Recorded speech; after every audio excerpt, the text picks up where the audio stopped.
Hello friends. तो मैंने आपको बताया था कि अगर आप मेरे साथ कंटिन्यू जुड़े रहते हो तो मैं आपको किस तरीके से पढ़ाऊंगा कि पहले मैं कराऊंगा आपको छोटे छोटे सवाल, उसके बाद थोड़ी लैंग्वेज को बढ़ाऊंगा और थोड़े कॉन्सेप्ट को बढ़ाऊंगा और अच्छे अच्छे सवालों की तरफ हम बढ़ेंगे। तो कल हम जाते हैं, आज उससे आगे बढ़ते हैं। तो मेरे भाई, कल जो मैंने सवाल कराया आपको वो तेरे सिर्फ एक लाइन पर आधारित। देखो, कल मैंने जो सवाल कराए थे वो सिर्फ इस लाइन पर क्वेश्चन किए थे, एक लाइन पर। आज मैंने इतनी लाइन और बढ़ा दी। धीरे धीरे अच्छे अच्छे क्वेश्चनों का लेवल हम उठाएंगे, लेकिन आपको क्या है मेरे भाई, पेशेंस रखना होगा। थोड़ा सा पेशेंस, थोड़ी शांति बनाए रखनी होगी। बाद बाकी अपने आप सीखते चले हुए कि किस तरीके से आपको पढ़ना है मेरे भाई, बस थोड़ा पेशेंस। तो देखो, इस सवाल को कराने से पहले एक छोटी सी बात मैं आपको बता दूं जो कि आपको पता होना चाहिए, अदरवाइज सवाल में प्रॉब्लम होगी। तो बात करते हैं थोड़ा एमआरपी के बारे में। ऑलरेडी बता चुका हूं मैं आपके बारे में, लेकिन थोड़ी सी बात और बता देता हूं। एमआरपी क्या होता है मेरे भाई? कोई भी, जैसे मेरे भाई एक मार्कर है या एक बुक है मेरे भाई, बुक पे रेट डली है कितनी मेरे भाई? 50 रुपये। कितने रुपए? 50 रुपये इस पर रेट डली है। तो ये इसका क्या है मेरे भाई? एमआरपी। एमआरपी क्या होता है? जो उस पर रेट डली होती है, जो कोई भी आइटम है, बुक है, कोई भी अदरवाइज जो इस पर मेरे भाई रेट डली होती है, वही हमारा क्या होता है? एमआरपी। हम इसे खरीदने जाते हैं तो दुकानदार बोलता है मेरे भाई कि इस पर मैं आपको देता हूँ 5 रुपये डिस्काउंट। हिंदी में बट्टा बोलते हैं मेरे भाई, 5 रुपये बट्टा या डिस्काउंट। तो 5 रुपये बट्टा मिलेगा तो मेरे भाई वो बेचेगा कितने रुपए में बेचेगा? तो मेरे भाई जो बेचेगा वो डिस्काउंट को हटा के ही तो बेचेगा। इस बात को समझ रहे हो मेरे भाई? जो बट्टा होता है मेरे भाई, तो बट्टा को इसमें से माइनस करेंगे जब भी वो बेचेगा। डिस्काउंट का मतलब यही होता है। तो वो बेचेगा कितनी? 45 रुपये की। यहाँ तक किसी भी भाई को दिक्कत हो तो मेरे बता सकते हो। मैं बताना ये चाहता हूँ आपको कि मेरे भाई, जो एक्चुअल में जो एमआरपी होती है किसी भी वस्तु की, तो उस पर जो बट्टा देता है हमें दुकानदार, बट्टा मतलब डिस्काउंट देता है, तो उसका जो एसपी बनता है तो वो बट्टे को माइनस करके बनता है। ठीक है? अगर मैं आपसे बोल दूं कि मेरे भाई एक वस्तु का एसपी 95 रुपये है और दुकानदार ने हमको बट्टा दिया मेरे भाई 5 रुपये, तो एमआरपी कितनी होगी? देखो मेरे भाई, इस बात को समझो। एमआरपी क्या होती है मेरे भाई? अगर कोई दुकानदार हमें बट्टा नहीं देता है, इस बात को समझो, अगर कोई दुकानदार हमें बट्टा यानी कि डिस्काउंट नहीं देता है तो वो सीधी एमआरपी में बेचता है। लेकिन यहाँ पे क्या, हमको 5 रुपये बट्टा मिला है। अगर हमको एमआरपी निकालनी है तो दुकानदार हमें 5 रुपये बट्टा नहीं देता। ये 5 रुपये उसने बट्टा दिए जब हमको वस्तु मिली 95 रुपये की। अगर ये बट्टा 5 रुपये यानी कि डिस्काउंट नहीं देता तो ये वस्तु हमें मिलती 100 रुपये की। कितने रुपए की? 100 रुपये की। तो एमआरपी इस तरीके से निकालना है कि मेरे भाई बट्टे को तुरंत जोड़ दो। अगर हमें बट्टा नहीं मिलेगा तो एमआरपी पे वस्तु मिलेगी। अगर एसपी निकालना है एमआरपी से तो मेरे भाई बट्टे को माइनस करना है। छोटी सी बात है, छोटा सा कॉन्सेप्ट। ये अगर आपको पता है तो आप इस सवाल को अच्छी तरह कर पाओगे। तो बढ़ते हैं अब अपने इस सवाल की तरफ। सबसे पहले देखो क्या करना चाहते हैं हम। अब पढ़ते हैं सवाल मेरे भाई। 12 वस्तुओं का क्रय मूल्य 9 वस्तुओं के विक्रय मूल्य के बराबर है। जैसा लैंग्वेज ने कहा सेम वैसा ही इनको करना है। तो लिखा क्या है मेरे भाई? 12 वस्तुओं का क्रय मूल्य। क्रय मूल्य बोले तो मेरे भाई सीपी किसके बराबर है? 9 वस्तुओं के विक्रय मूल्य। विक्रय मूल्य क्या होता है? एसपी। यहाँ से क्या रेशियो लेते हैं मेरे भाई? 3 से काटो, 3 तरक 9, 3 चौक 12। तो मेरे भाई कैसे निकालेंगे सीपी और एसपी का मान? या ऐसे निकाल लो, सीपी के बटे में मेरे भाई इस एसपी को ले आओ और इस 3 के बटे में मेरे भाई इस 4 को ले आओ। तो यहाँ से सीपी का मान 3 हो गया, एसपी का मान 4 हो गया।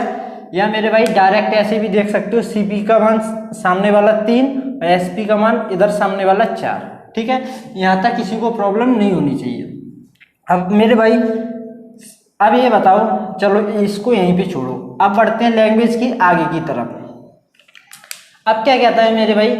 10 वस्तुओं पर दी गई छूट। छूट का मतलब डिस्काउंट, छूट यानी कि बट्टा। इस बात को समझ रहे हो? 10 वस्तुओं पर दी गई छूट।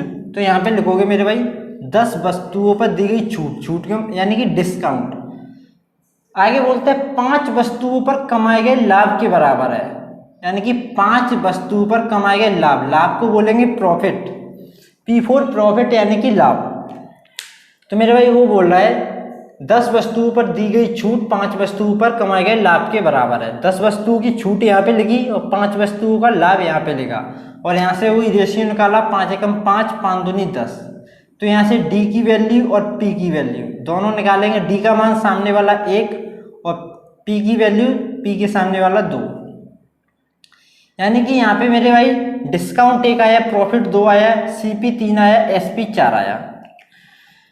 तो मेरे भाई अब मैं आपसे पूछूंगा, ठीक है, अब मैं आपसे पूछूंगा यहाँ पे CP यानी कि आपने कोई मेरे भाई वस्तु 3 रुपए में खरीदी, आपने कोई वस्तु 3 रुपए में खरीदी और उसको बेचा कितने में, 4 रुपए में। SP आपका 4 रुपए। 3 रुपए में मैं कोई भी वस्तु खरीद के लाया और उसको बेचने चला गया 4 रुपए में, तो मेरे को लाभ कितना हुआ ये बताओ, मेरे को लाभ कितना हुआ बताओ, जल्दी बताओ। लाभ 3 रुपए में मैंने कोई वस्तु खरीदी, 4 रुपए में बेचने गया, तो आप बोलोगे सर 3 में खरीदी 4 में बेचने जा रहे हो, 1 रुपए का आपको लाभ हो रहा है। तो मेरे भाई यहाँ पे प्रॉफिट हमारा हो रहा है 1 रुपए, 1 रुपए प्रॉफिट। यहाँ पे हमारा प्रॉफिट कितना हो रहा है मेरे भाई, 2 रुपए। कितना आ रहा है, 2 रुपए।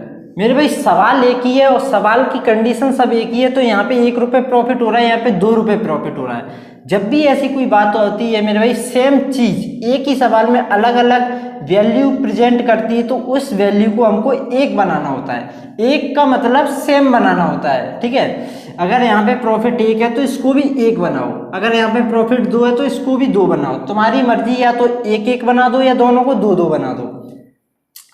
तो मेरे भाई 1 बनाने के लिए इसमें क्या करना पड़ेगा, 2 से भाग देना पड़ेगा, या मेरे भाई इससे 2 बनाने के लिए इसमें 2 से गुणा करना पड़ेगा। तो मैं क्या करूंगा मेरे भाई, 2 बनाता हूं आसानी से, आपकी मर्जी, आप कुछ भी बना सकते हो, समझ रहे हो ना।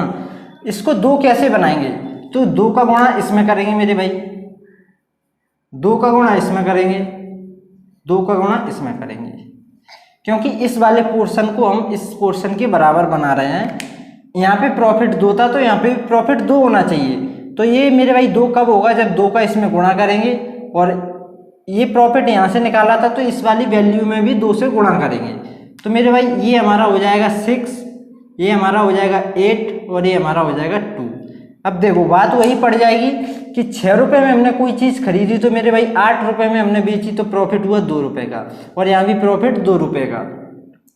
तो मेरे भाई यहाँ तक किसी भी फ्रेंड, मेरे भाई किसी भी स्टूडेंट, किसी भी भाई, किसी भी बहन को प्रॉब्लम होती तो वो बता सकते हैं। सिंपल सा है, मैंने 2 जगह मेरे भाई प्रॉफिट की वैल्यू अलग अलग दी, सवाल एक ही था, तो मेरे भाई एक सवाल में अलग अलग वैल्यू कैसे बोल सकते हो, नहीं बोल सकते ना।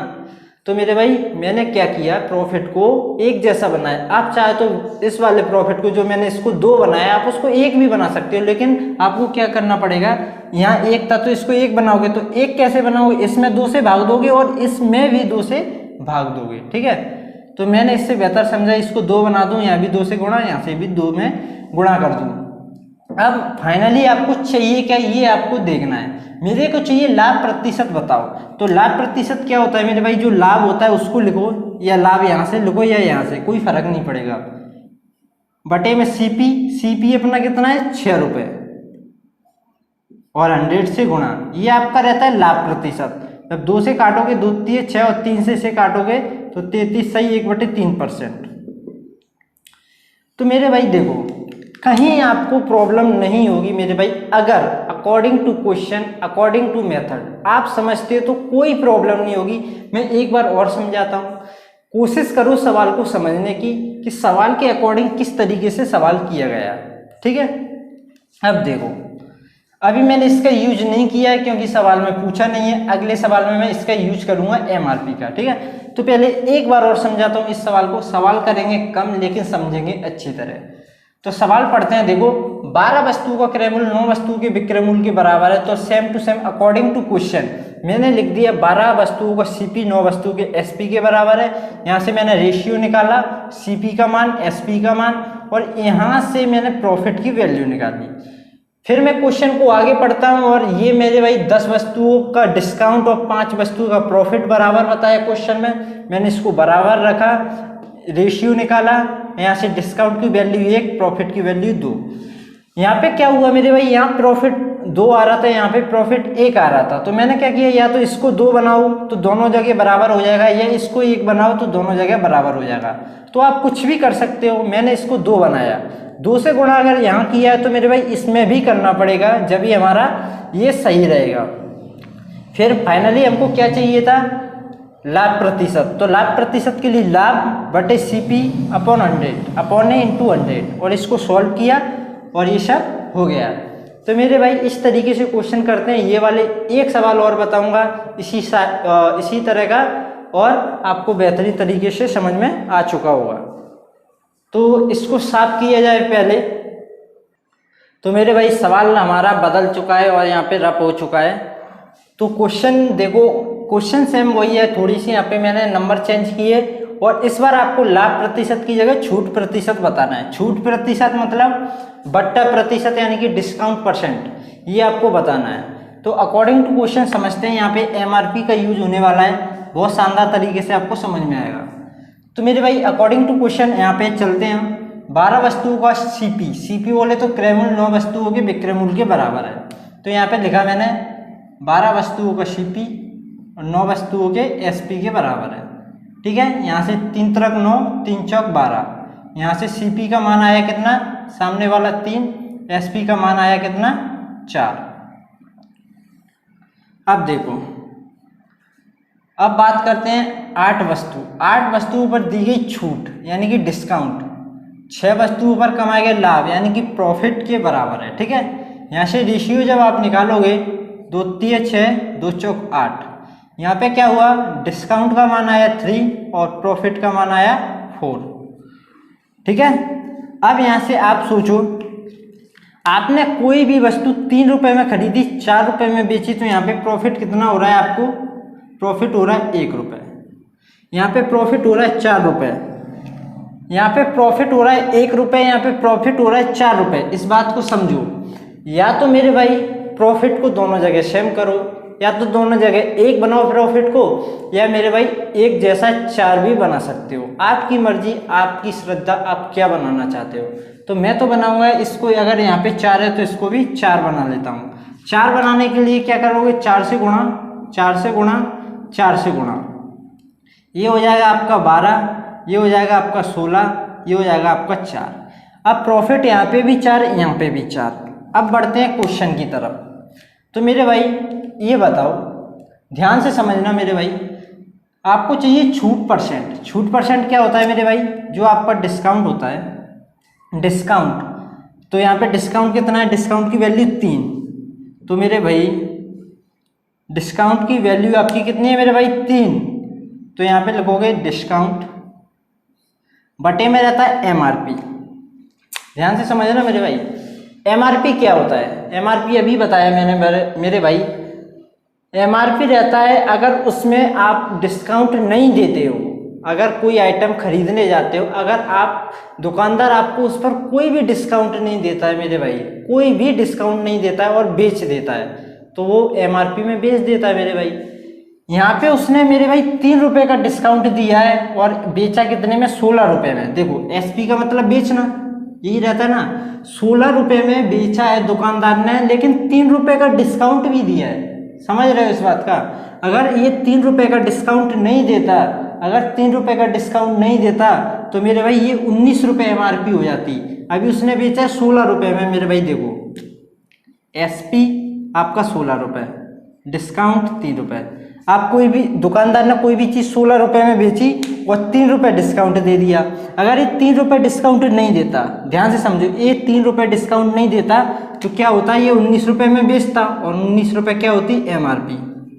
तो MRP कितना हो गया, डिस्काउंट परसेंट कैसे निकालते हैं, डिस्काउंट बटे MRP। डिस्काउंट हमेशा MRP के भरोसे चलता है। ठीक है, तो मेरे भाई डिस्काउंट हो गया 19 और परसेंट निकालने के लिए 100 से गुणा, ये हो जाएगा 300 और बटे 19। ठीक है, और इसे सॉल्व कर लो, जो भी आपका उत्तर आएगा। तो अब बताओ मेरे भाई, कहाँ आपको प्रॉब्लम ऐसी हो रही है जो आप इस सवाल को करने में सक्षम नहीं हो, कहाँ आप नहीं समझ पा रहे हो। मेरे को नहीं लगता, बस आपको इस सवाल में प्रॉफिट को सेम करना रहता है, प्रॉफिट को सेम करना रहता है। अगर आपसे डिस्काउंट पूछे तो डिस्काउंट बेटे एमआरपी आप निकाल सकते हो मेरे भाई, और लाभ परसेंट पूछे लाभ परसेंट निकाल सकते हो। अगर आपसे पूछे मेरे भाई लाभ परसेंट माइनस छूट परसेंट या बट्टा परसेंट, तो सबसे पहले आप लाभ परसेंट निकाल लो, उसके बाद ये बट्टा परसेंट निकाल लो, दोनों का अंतर भी ले लो। तो आपसे कुछ भी पूछ सकता है, लेकिन आपको सवाल समझ में आना चाहिए। तो आप कुछ भी बता सकते हो, वो कुछ भी पूछेगा हम कुछ भी बताएंगे, ठीक है। तो मुझे नहीं लगता अब आपको कोई दिक्कत होगी यहाँ पे। तो मेरे भाई आज के लिए इतना ही, मिलते हैं नेक्स्ट वीडियो में एक नए कॉन्सेप्ट की तरफ। तब तक के लिए धन्यवाद।